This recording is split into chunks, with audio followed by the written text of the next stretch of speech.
Hello, my name is Archer James Parker. I am a senior civil engineering major at Western New England University.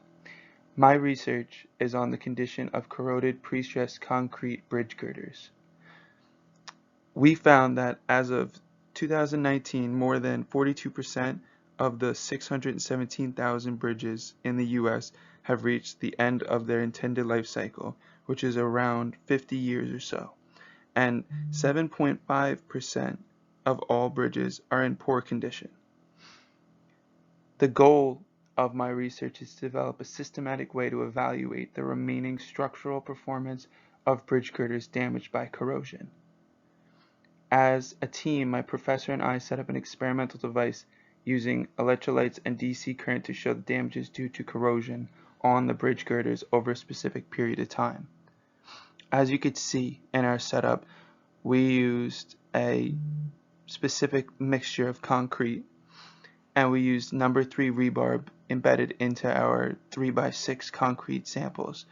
You could also see in the images that our corrosion chamber that we used and our pull-out test apparatus. We were able to derive an equation as shown for the characterization of corrosion degree and damage of surrounding concrete. Over time, we noticed the damages due to corrosion on the concrete samples have divided into 3 specific states. As seen, we have states 1, 2, and 3. During the first state, it was observed that some rust had leaked out from where the rebar meets the concrete. However, there had been no visible structural damage. During the second stage, there had been visible radial failure on the sample. And during the third stage, it was observed that a crack had formed down the whole concrete sample.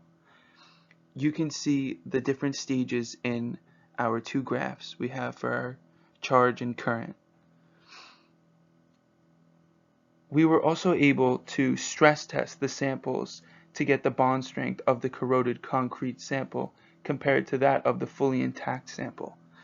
You could see the difference in 2 samples in our graph in the upper right hand. You can see load by slip. We came to the conclusion that the fully intact sample had a much higher load capacity, but it did not soften over time like the corroded samples did. And as for our future research, in the future we plan on creating a fully functional modeling program for the bond strength degradation due to corrosion.